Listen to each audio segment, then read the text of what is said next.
This is the 2024 LEGO Speed Champions Aston Martin safety car and AMR23 Formula 1 car, and I am very excited about this set because I'm almost as passionate about safety as I am about Formula 1.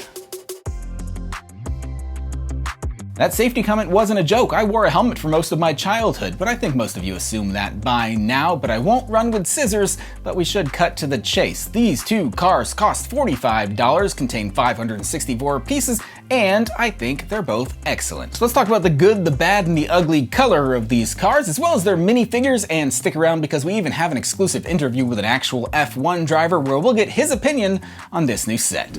Regarding both cars and your decision to click this video, excellent choice, especially the car combination. If we are someday working towards a full LEGO Speed Champions F1 grid, we gotta have a safety car, right? That safety car is an Aston Martin Vantage. The design is relatively simple, but I think that does it a lot of favors. And of course we have another Speed Champions F1 car, which looks very similar to another LEGO Speed Champions F1 car. More on that in a second. But not to sound too much like Jeff Bridges, but at this point it's all about the grid. Dude. This is the third Speed Champions Formula 1 car in the modern 8-stud wide era. This car has more in common with the McLaren than it does with the Mercedes, and I'm not just talking about performance, but if we are someday hoping to get even more Speed Champions Formula 1 cars, up to enough to make an entire Formula 1 grid, that would be very exciting. It's also a bigger conversation for another time. I think the biggest dispersion that will be cast on these cars is they're the wrong color, and I kind of agree. I get that signature Aston Martin greenish bluish color is hard to achieve, but LEGO went straight up with green bricks here. I think even a dark turquoise would have been a little more accurate, but thanks to the magic of editing, I can make these cars the right color. We just gotta turn this dial up here. Unfortunately, the cars look good, but everything else looks weird, so we'll turn that back down and deal with it for now. I think there's another team on the grid which would wear this green livery a little more accurately. I'm talking about the Kick Sauber team, and I'm not a betting man, but I would put money down that LEGO will not make a model of a car sponsored by Kick and the Drake-endorsed steak company. Plus, they'll be Audi in a few years, and surely they'll have a different livery by then, so I will eliminate that from my grid concerns, which are ironically organized into a list.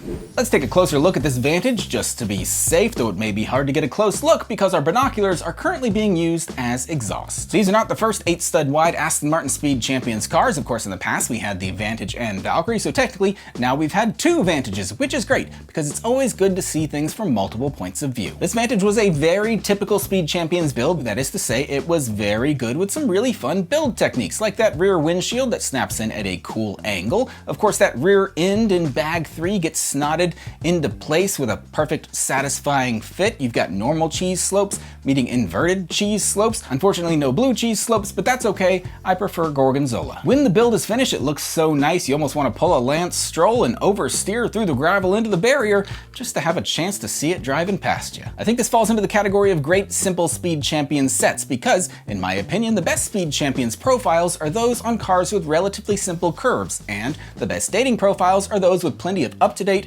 non-group photos. Just trying to help out those single folk who I assume make up a large portion of my audience because this is a video about LEGO race cars. We're getting off topic, so unlike Lance Stroll, let's stick to the racing line. This car has great intentional details. Every dip and divot matches some part of the real car. It's got a great printed windscreen, even has printed headlights, which is always nice, though they are non-functional, but the tracks are always lit, so no big deal. And of course, spoiler alert, literally. Here's something fun. If you're not a Formula 1 fan, don't worry, you will be. But in the meantime, you can easily convert this safety car into a regular Vantage with a few simple changes. Call me a mock builder. Stick around because we're about to talk about this Formula 1 car. Then remember, we have a very exciting interview. Also, if you're liking what you see so far, why not like and subscribe to the channel? If you're not, you're probably not watching by now anyway.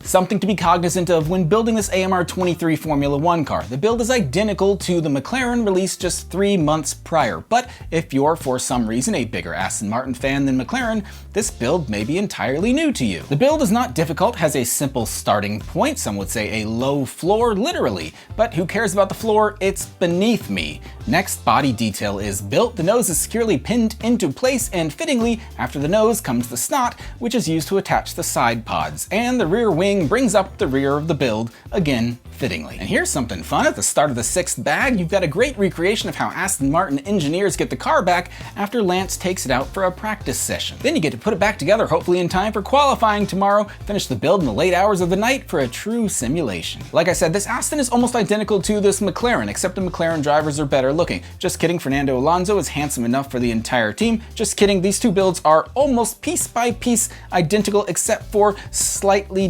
different engine compartments, and the rear wing is a little different, and there are very subtle side pod differences. Otherwise, same front wing, floor, nose, halo, air intake, wheels, and suspension. Which begs the question, where could we have gotten some variation? I don't know, give us a slightly different steering wheel print. I'm to believe that these two cars are in the exact same gear, going the exact same speed. A realistic option, we've got these great slick tires again, but again, they're mediums and yellow, and they could be soft or hard tires with just a slightly different color change. Even still, this car is fantastic at this scale, and I recognize these two cars in reality look very similar, except for some of the differences actually seen on this model. But it does raise the concern, if we get an entire grid down the road and all the cars are almost piece by piece identical, would that be slightly disappointing? Yes, but I think it would be still cool to see all of the variation of colors in the same place at the same time, so it's a hard question to answer. I do like that there's a yellow camera on top of this car, which tells us that this is Fernando's car, and even the LEGO designers meant it that way, even without any other driver identifying characteristics, which are car characteristics. Of course, as with any race car speed champions build, we need to be cognizant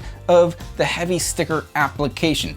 Don't worry, don't rush, take your time, you'll get to the finish line eventually. That is a direct quote from Lance Stroll. Speaking of Lance Stroll, 2 driver minifigures are included with this set. The first driving the safety car, that's Bernd Mailander. Whether you want to think it or not, he's the safest man in motorsports, the current F1 safety car driver for over 20 years. And there's no way that the likeness of this figure to the real man is unintentional. Personally, I'm going to add him to the list of minifigures which depict real people instead of characters, like Jane Goodall, Abraham Lincoln, Santa Claus, soon to be Jules Verne, and even some Formula One heavy hitters like Massa, Schumacher, and Raikkonen. The female figure in the F1 car, you can't fool me, that's Lance Stroll in a wig. I don't know why Daddy Lawrence would allow that kind of thing, but here we are. In reality though, my first thought was that LEGO knew that we would connect this safety car minifigure with Bernd Mailander, and so they wanted to remove any possibility that we would associate this female figure with an actual Aston Martin driver.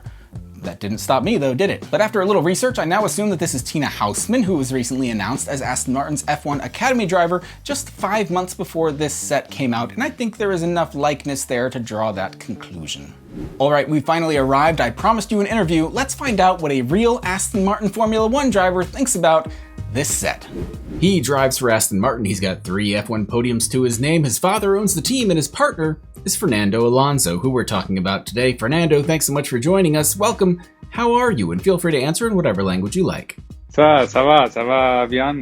Donc, les motorsports, c'est notre vie, mais c'est un peu plus pour le futur. Lo siento, Fernando, no hablo español. The first actual question, the new LEGO Aston Martin Speed Champions car just came out. Do you think this is a good model? Yes, I will say yes. It was much better than what I was expecting. It's a phenomenal car, a phenomenal team, great teammates. Well, some of those things are true. Oh, hang on, a piece of the car just broke. You need to repair the car. Well, I know, I'm working on it. Anyway. You think you'll pick this set up and build it yourself? I don't think so, because the commitment to do that will be too high. Okay, and it's like 200 pieces, but okay. Have you ever tried building Lego before? Yes, I tried. I tried in 2 times, in 2015 and 2016. Both very solid years for Lego. Do you have any favorite Lego sets that have come out recently? It was the McLaren, Marlboro McLaren, and with this yellow helmet on it. Very good, yes, and a McLaren. I just reviewed that. You should go take a look at that soon. Anyway, I know you're a busy man. I won't keep you for long. Anything you want to tell you about what's coming up for you in your near future? Oui.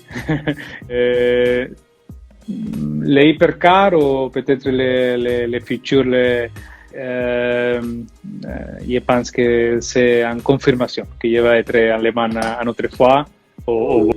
No, Fernando, you disconnected suddenly. Well, thank you so much to Fernando for joining us today. Let's get back to the review. Wow, wasn't that a lot of fun, or pretty disappointing, depending on how seriously you take this video? And also, I know we've been hammering Lance pretty hard. He's not that bad. He said it himself. He's constantly improving. Even when he doesn't do well, he's always got faith. Of course, he's talking about Faith, his father's $300 million super yacht, but he's still a relatable character to the rest of us. All right, let's wrap this up. I can't keep talking about the grid without asking you what other Formula One teams you want to see depicted on Speed Champions to add to your own grid, and why is it Ferrari or Red Bull? As always, thanks so much for watching. Be sure to like, subscribe, and tell your friends. I'm gonna take a stroll.